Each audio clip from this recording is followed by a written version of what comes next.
Muchísimas gracias, Jime, por invitarme. Muchísimas gracias a Anima en general. La verdad para mí es un gran honor ser parte de esto. A mí me encanta siempre todos los trabajos y proyectos que hacen aquí. Realmente me parecen muy visionarios.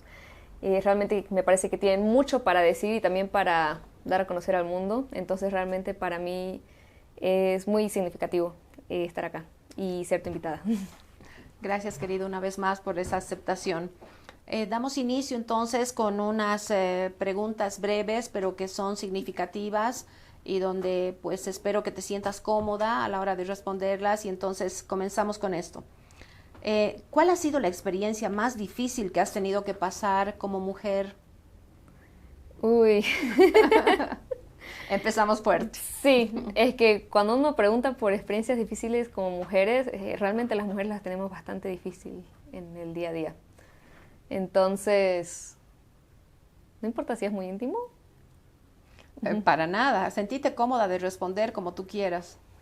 A ver, creo que una de las experiencias más fuertes que me ha tocado vivir ha sido que,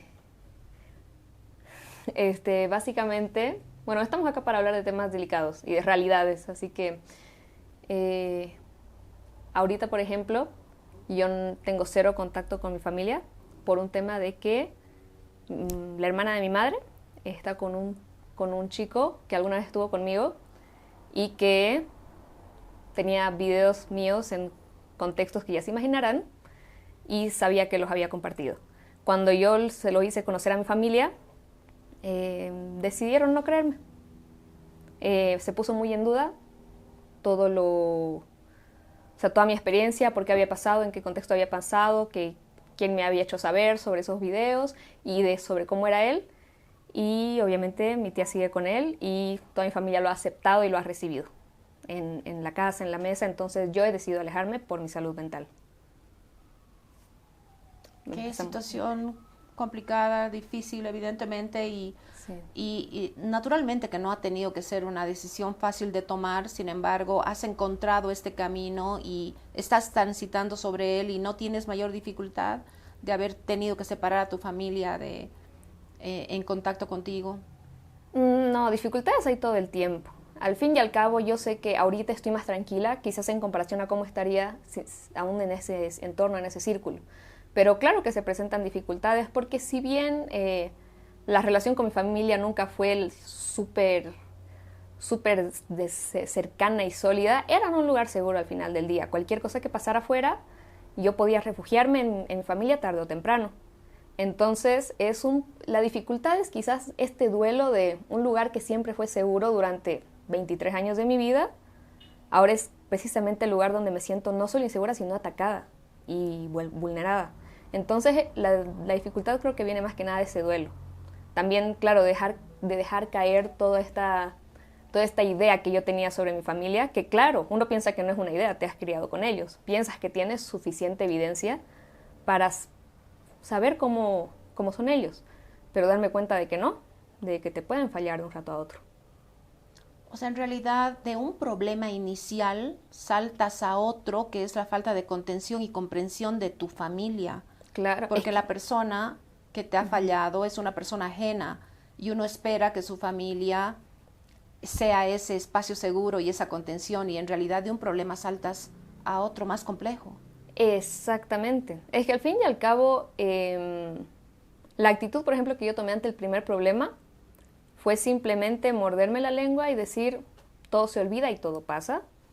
Eh, este pueblo es pequeño, esto no es nada muy mediático, acá lo puedo sentir grande, en otros lados no lo es, no soy la única a la que le ha pasado, al fin y al cabo tengo lugares seguros con mi familia a los que acudir. Entonces ya cuando este lugar seguro se ve manchado o ya se ve vulnerado, ese es el problema que termina afectando. Al fin y al cabo yo me había enterado de lo que este chico había hecho 2 años antes de que mi tía estuviera con él y que decida volverlo parte de la familia. Entonces ese era algo que yo ya había sabido sobrellevar. El problema realmente empezó cuando mi tía decide integrarlo en su vida. Sí. Sí, complicado. También un poco que va integrado, probablemente esta primera pregunta va integrada a una segunda y muchísimo más con esto que nos compartes, y es que si tú consideras que en la actualidad la generación a la que perteneces atraviesa también por estas mismas dificultades como mujeres ante la posición de un exnovio que decide tomar una decisión como la que ha tomado. ¿Tú crees que las mujeres de tu generación atraviesan por esas mismas dificultades? Dificultad que estamos pasando las mujeres en esta época, la verdad se me vienen varias.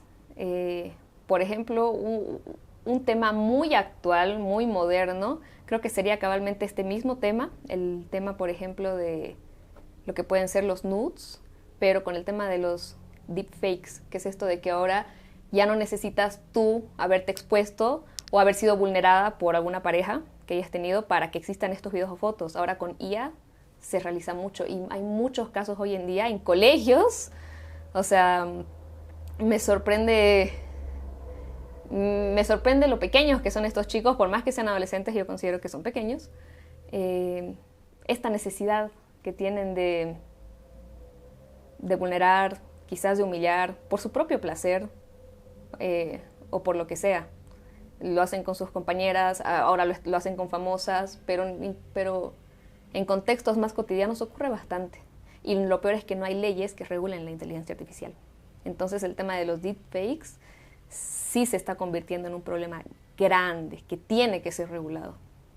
Escuchaba por ahí que uno de los 5 sentidos que tenemos, uno de los sentidos más desarrollados es la vista, y evidentemente la tecnología, las redes y todo tiene que ver con lo visual, con lo que se ve, y hoy es una generación que probablemente cree en lo que ve y entonces se hace un uso y un abuso excesivo de esto que se ve por las redes, ¿no? Y en relaciones de pareja, entonces un abuso. Como te comentaba, en realidad la primera pregunta sí tiene que ver con la segunda, porque sigue siendo una posición de la mujer en esta actualidad y sobre todo en esta actualidad tecnológica.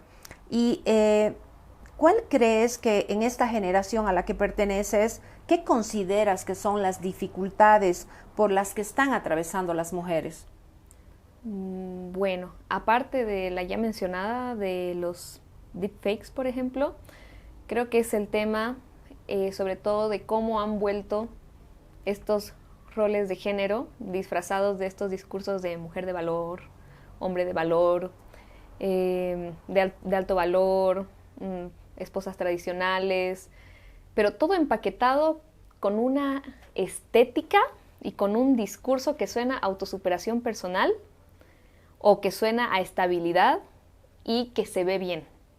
Entonces se está volviendo mucho estos valores tradicionales que había antes, tanto en hombres como mujeres, sobre qué los define y sobre qué, como hombres o como mujeres, qué les da valor. Pero estas cosas que les dan valor son, por ejemplo, cuánto gana su pareja, qué tan lindas se ven, con cuántas parejas sexuales han estado y demás cosas. Lo que antes llamaríamos, lo que antes quizás llamaríamos ser la pareja ideal o demás cosas, se ha transformado a ser una mujer de alto valor. O esto de energía femenina, energía masculina. Si tú eres la que provee en la relación y no tu hombre, tú tienes energía masculina y eso no te hace bien. Tienes que conectar con tu energía femenina. Y obviamente, sobre todo, también a estas nuevas generaciones, no solo a la mía, que obviamente varias en mi generación caen ante estos discursos, suena muy atractivo para los más jóvenes. Y no se dan cuenta, creo, realmente del daño que eso les puede hacer. Al fin y al cabo, se les está vendiendo una idea prefabricada sobre lo que ellos deben ser y sobre el valor que esto les otorga. Si te estoy entendiendo, tal vez me estás contando un equivalente a lo que en otros tiempos era un machismo. Exactamente. El machismo está volviendo, pero en una cajita rosa y con un moño que te dice esto te da valor. Y evidentemente el machismo probablemente te añada, te otorgue algunos beneficios, pero también te los quita, ¿no? Y claro. Entonces estos feminismos tal vez malentendidos probablemente te dé ventajas, pero también te las quita. En ambas situaciones hay cosas que dan ventajas y que nos las quitan. A mí lo que me parece más alarmante, sí, de esto, es cómo te venden un ideal de lo que debería ser y de lo que debería ser tu pareja. Te los venden en esquemas tan, tan prefabricados, te los venden en esquemas tan cuadrados que a nadie le hace bien. A nadie le hace bien pensar que si tú tienes que ayudar a tu pareja económicamente, hay algo mal con vos por haber escogido esa pareja. Realmente se quitan de la ecuación muchas variantes, se quitan de la ecuación muchos contextos, y en general hay una falta de entendimiento de cómo funciona el mundo y las relaciones en estos discursos. Sin embargo, puedo entender que quizás esto viene, porque esto viene más que nada de gente un poquito más joven que yo, quizás gente que recién está entrando a sus 20 y un poquito antes. Entiendo que viene quizás de querer diferenciarse de sus mayores. Al fin y al cabo, los jóvenes siempre buscan eso. Y mi generación en su adolescencia fue una generación muy liberal, muy feminista, muy pro derechos LGBT, muy pro decisión con el tema del aborto. Entonces, creo que yo entiendo que estos jóvenes intentan diferenciarse de eso y volver a algo más tradicional. Evidentemente de eso se trata también la renovación de las generaciones, ¿no? Siempre va a haber un choque generacional con la generación que precede, que antecede, y de eso se trata a lo mejor la adolescencia también, ¿no? De poder desesquematizar y de poder inaugurar también otro tipo de estereotipos. ¿Cómo es que tú con esta racionalidad comprendes estos estereotipos de tu generación que por momentos te favorecen y que por momentos te desfavorecen? O sea, ¿qué ha hecho en ti, en tu trayectoria de vida, qué ha hecho que tú alcances estos niveles de conciencia de estas medidas de tu generación? No sé si son niveles de conciencia, o sea, yo no lo definiría así. Yo siempre analizo mucho las cosas, o sea, mucha autocrítica. Yo voy a decir que todas las opiniones que tengo, no me gusta repetirlas. Mucha gente hace eso, quizás escucha una opinión que suena interesante y la repite como propia. Yo siempre he sido muy reacia a eso. Antes yo de repetir una opinión como mía, si es que algo me ha gustado, la pienso, la analizo, llego a mis propias conclusiones. Y eso tiene tanto sus ventajas como sus desventajas. Para empezar, una sobrepensadera muy, muy densa, pero eso hace que yo pueda tener mis propias opiniones sobre lo que está pasando y siempre buscar distintas fuentes de información. Por ejemplo, cuando recién salió lo de la energía femenina y masculina, entendí un poco quizás a lo que se referían. Al fin y al cabo, abrazar la feminidad o lo que está asociado con lo femenino, igual es algo muy, muy bonito, es algo muy placentero, pero eso no tiene nada que ver con tu valor. O sea, si vos decides abrazar un lado más asociado a lo masculino, no quiere decir que hay algo malo en ti. Pero claro que yo puedo entender ese placer de abrazar de lo estereotípicamente femenino, de lo rosado, de maquillarse, de hacerte mascarillas, es súper lindo. Pero hay mujeres que no se identifican con eso y no es tan mal. Y también hay que analizar un poco las cosas. Si el hecho de ser una persona independiente y funcional es tener energía masculina, ¿qué me estás diciendo de mí como mujer? O sea, yo tengo que estar sentadita haciendo comida, sin pensar mucho, sin tener más aspiraciones que cómo me veo. Si alguna mujer afuera lo quiere, perfecto, pero no nos pueden encasillar a todas en eso. Al fin y al cabo se trata simplemente de tener mucho autocriterio, ver varias perspectivas, no quedarte solo en una y de analizar bien tu entorno y las cosas. Eso diría yo. Sin duda que los niveles de análisis sirven muchísimo para situarte en una posición real de la vida, pero hace falta también más que niveles de análisis, autocrítica, introspección, sino tal vez la misma experiencia de vida. Hace un momento conversábamos, y no con ánimo de volver a la pregunta número 1, sino que también la experiencia vivida, ¿no? O sea, terapia de choque prácticamente, tener que confrontar con una realidad más allá de teorías y más allá de incluso autocrítica y análisis, ¿no? De hecho, sí, eso es completamente cierto. Al fin y al cabo, la experiencia de vida lo moldea a uno y moldea la forma en la que interpreta la realidad, en las decisiones que toma. Definitivamente mi experiencia de vida me ha hecho ser muy crítica con las opiniones que me rodean. Muy crítica. Pero eso no tiene su bueno y su malo también, ¿no? O sea, al fin y al cabo, esto de ser muy crítica y siempre estar analizando las opiniones que me rodean, varias veces roza ciertos problemas con la autoridad, o sea, que puedo tener. Entonces, sí, sí, definitivamente el contexto importa mucho.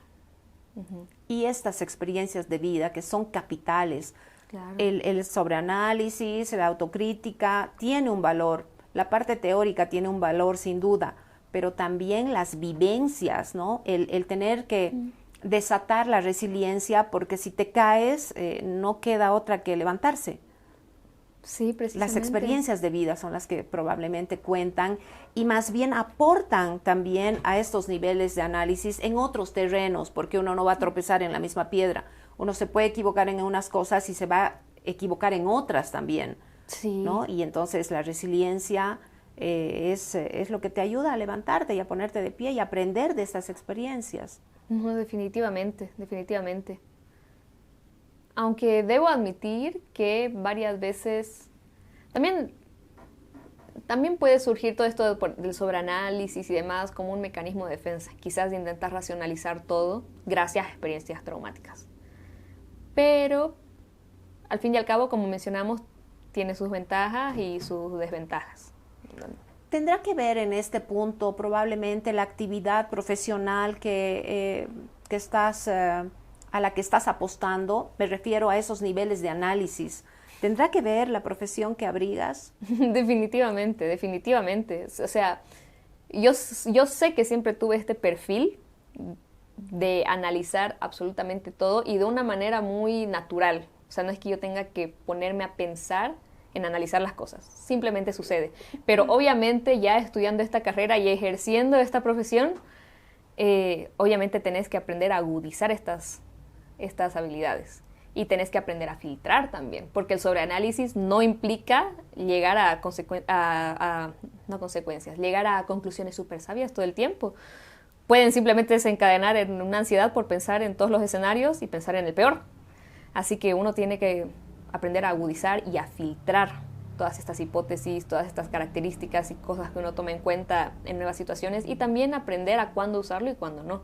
Al fin y al cabo, ejerciendo esta profesión, estudiando esta carrera, he tenido que aprender a cuándo sí y a cuándo no, porque termina siendo igual un desgaste al final del día. Y en esto de identificarnos también como psicólogas y en el caso mío, terapeuta familiar y de pareja, mi siguiente pregunta tiene que ver con ello también. En tu actual relación de pareja, ¿qué es aquello que les ha permitido poder continuar estando juntos? Uy, bueno, definitivamente no es solo una cosa, o sea, no es solo una cosa. Realmente el hecho de que puedas estar con una persona tanto tiempo y de una forma estable implican muchos factores. Pero yo creo que bueno, uno de los principales es que creo que ambos sentimos una profunda admiración por el otro. O sea, realmente yo admiro mucho a mi pareja y él me admira muchísimo, entonces siempre, siempre nos estamos apoyando. Y de hecho varias de las peleas surgen en realidad por lo que pensamos que es mejor para el otro. O sea, si él está tomando cierta decisión en cuanto a su carrera profesional o musical, a veces la pelea puede surgir, no, pero esto te va a hacer mejor porque esto te ayuda en tal cosa y usando estas estrategias. Y él puede contraargumentar, es cierto, pero yo quiero tal cosa y tal cosa. Sí, pero tú me has dicho esto y así los dos podríamos. Y a veces, o sea, las peleas entre muchas comillas, tienen que ver más con eso. O sea, que realmente es el otro apoyando mucho, mucho la visión de... soy yo apoyándolo a él, es él apoyándome a mí. Y ciertos desencuentros que pueden haber en las formas de cómo queremos seguir estos caminos. Obviamente hay muchas más cosas para empezar un profundo respeto, tener las reglas de la relación súper claras y habladas, tener conversaciones incómodas y dejar el orgullo cuando nos peleamos. Yo soy, por ejemplo, una persona muy orgullosa, soy muy orgullosa. Entonces para mí es un ejercicio cada vez que nos peleamos tener que reconocer cuando yo lo hago mal. Porque el hecho de que soy orgullosa no significa que no lo reconozca, pero claro que me da en todo el ego decir, me he equivocado. Tú sabes que en realidad esto de ponerse etiquetas, más allá de poder evolucionar, te termina de aterrizar, ¿verdad? Entonces tal vez esta característica de ser orgullosa tendrá que ver un poco con un pasado no tan lejano como es la adolescencia.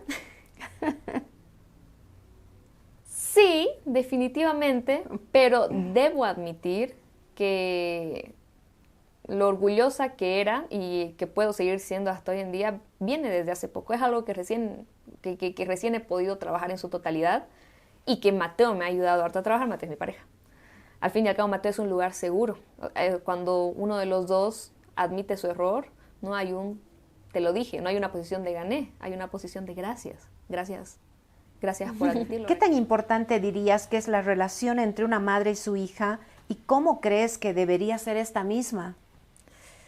Bueno, yo primeramente no creo que deba ser de ninguna forma. Cada relación madre-hija tiene un ambiente y un contexto único. Entonces, no creo que haya una forma predeterminada en la que deberían ser, pero sí pienso que deberían estar basadas más que nada en no solo vernos como esos roles, no ver a tu madre solo como madre y no ver a tu hija solo como tu hija.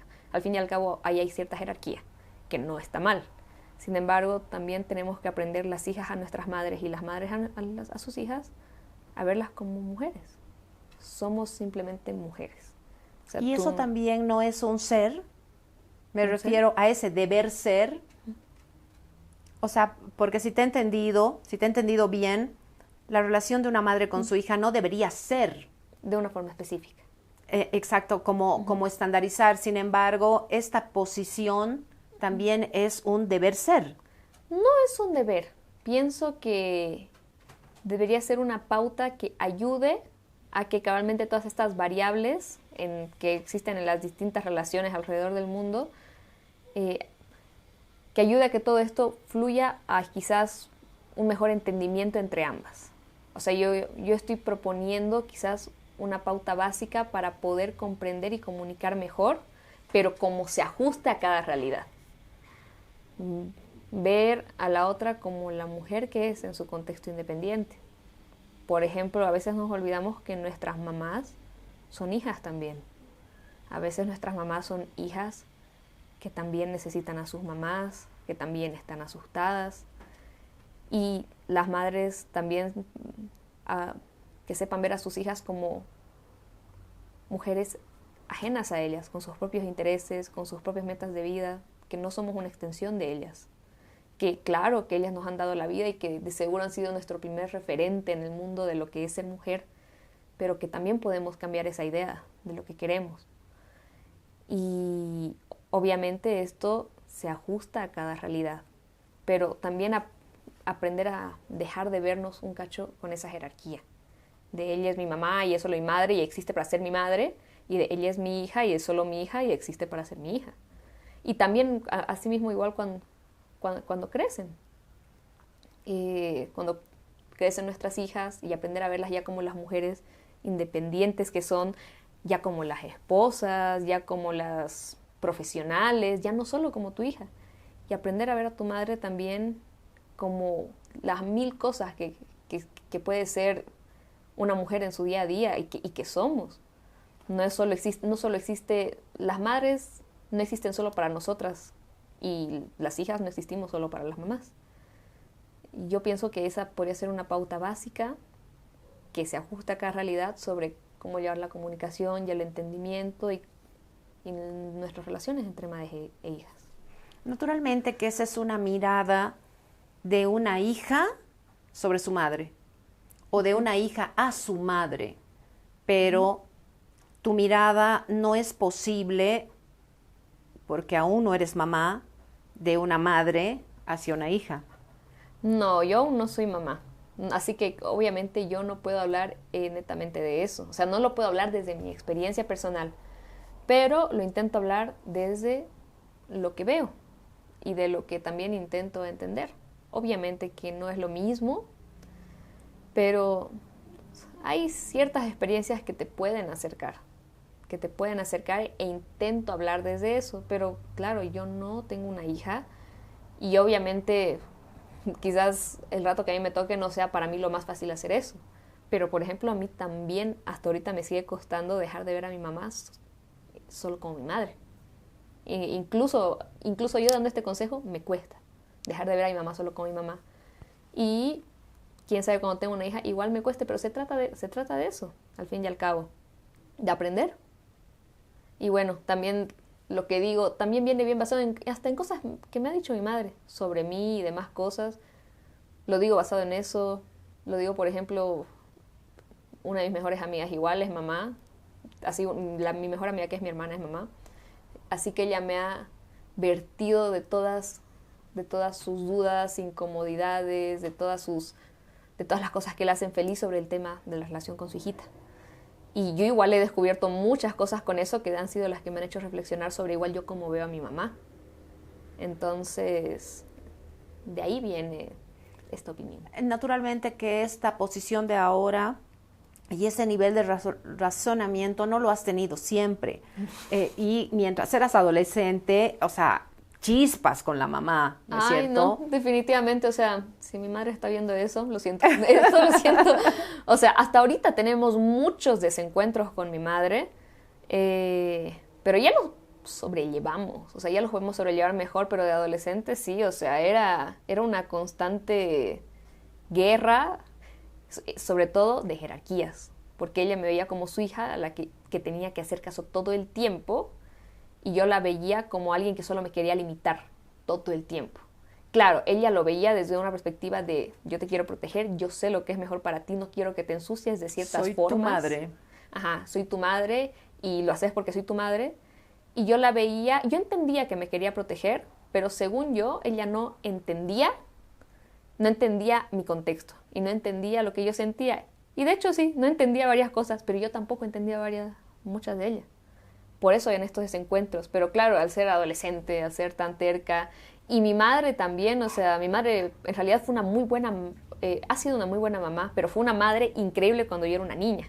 Realmente ella está hecha para los niños, yo la vi está hecha para los niños, pero el rato que su primera hija se transformó en una adolescente y encima en una tan que cuestionaba todo, que criticaba todo, que para todo quería un porqué, toda su autoridad se vio amenazada. Entonces ella intentaba pelear por su autoridad y yo quería pelear por mi libertad. Y no encontrábamos ese punto medio. ¿Actualmente vives con tus padres? No, yo no vivo con mis papás, yo actualmente vivo con mi pareja. Pero debo admitir que un punto que ayudó bastante en mi relación con mi madre en realidad fue distanciarnos un poco. No emocionalmente, físicamente. Al fin y al cabo sí tuve que entender que somos muy diferentes. Somos súper diferentes. ¿O muy parecidas? No, somos muy diferentes. Yo igual podría pensar que somos muy parecidas, pero no, somos muy, muy diferentes. Y por eso en realidad a veces estamos un poco mejor, cada una con su vida, cada una con su forma de entenderla y con sus valores y sus métodos para llevarla. Porque ya estando juntas sí surgen los desencuentros, ya no tan fuerte como antes, pero sí surge es morado, es negro, no es blanco, no, pero es arriba, no, pero es abajo, no, pero escúchame, hijita, y me cuenta 100 anécdotas, y por todo esto es arriba, no, pero escúchame, y yo ya le cuento varias anécdotas, o sea, al fin y al cabo no soy una persona muy vieja, pero tengo 25 años y he pasado ya varias cosas, no, pero escúchame, todo esto es obviamente abajo. Entonces, ya llega un punto en el que las dos estamos así de, o sea, lo que vos dices tiene sentido y lo que dice mi madre tiene sentido, lo que yo digo igual. Creo que cada una está bien con su forma de lidiar con la vida. Al fin y al cabo, a ella le va bien y a mí igual, pero somos súper diferentes para lidiar con lo que nos enfrenta la vida. Tu emancipación o tu independización no tiene que ver con alejarte de la madre, sino tiene que ver con empezar a hacer tu propia historia. Y es ahí donde en realidad hay más puntos de unión que de separación. Sí. Ahorita actualmente sí, porque siendo completamente honesta, la primera vez que yo me independicé, sí quise poner un límite con mi mamá. Y con mi familia en general. Yo vivía al fin y al cabo en una familia numerosa que vive toda junta en la misma casa, y que si hay algún miembro que no vive en la casa, pues está todos los días a cierta hora, y era toda la familia materna. Entonces yo sí quise poner un límite.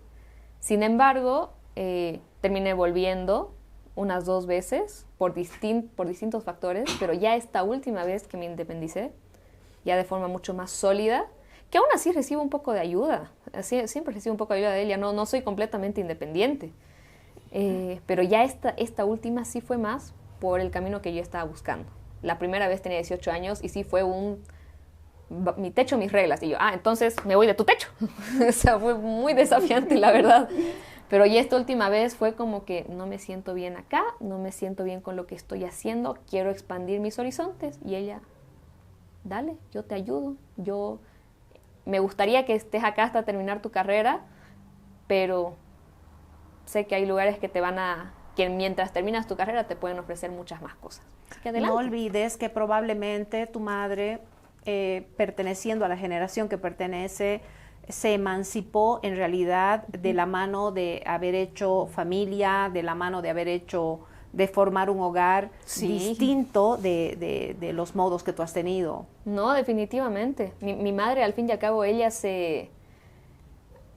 para empezar, la mandaron fuera. Su familia mis abuelos tuvieron la oportunidad de mandarla acá a Cochabamba a estudiar. Y, o sea, un plan muy estructurado y muy idealizado. Ella fue la primera en salir, la mandaron a ella, le consiguieron un lugar, luego mandaron a la siguiente hermana que salió, y ya para la tercera les compraron un departamento. O sea, mi abuelo compra el departamento, las manda a vivir ahí, llega la cuarta ya a esto, pero estamos hablando de 4 hermanas que se llevan desde la primera a la última por casi 10 años. Entonces, ya para cuando llega su hermana menor, mi madre ya tenía sus electrodomésticos, ya había sacado ciertos préstamos para comprarse ciertas cosas. Al fin y al cabo tenía un techo seguro, y termina saliendo de ahí cuando se casa con mi padre. Entonces, obviamente de ella fue mucho más estable, mucho más seguro, mucho más paulatino, y acompañada de sus hermanas. Lo mío realmente fue muy un tiro al aire, así. Fue muy un tiro al aire, así de no me molesten, estoy muy segura de ciertas cosas y opiniones que yo tengo, y me están limitando. Ahora entiendo por dónde pasan las diferencias entre tú y tu madre, definitivamente. Bueno, siempre engranando. Nada, me quedaría contigo en una entrevista más prolongada. Sin embargo, el tiempo es algo que también tenemos que saber capitalizarlo. ¿Cómo te has sentido hasta ahora, Ana Sofía? Yo me he sentido tremendamente cómoda y agradecida con tu presencia. ¿Cómo te has sentido? La verdad, yo sí me sentí un poco presionada, pero no por usted, sino por el ambiente, por tener que simplemente hablar de una forma no muy estructurada de temas tan complejos. O sea, al fin y al cabo, yo soy una persona a la que le gusta hablar, pero estos temas son bien complejos, varias cosas hay que tomarlas con pinzas, entonces hablar libremente de ellos sí me generaba cierta incomodidad, así de... Y si me vuelvo muy redundante, si me voy por las ramas, así que...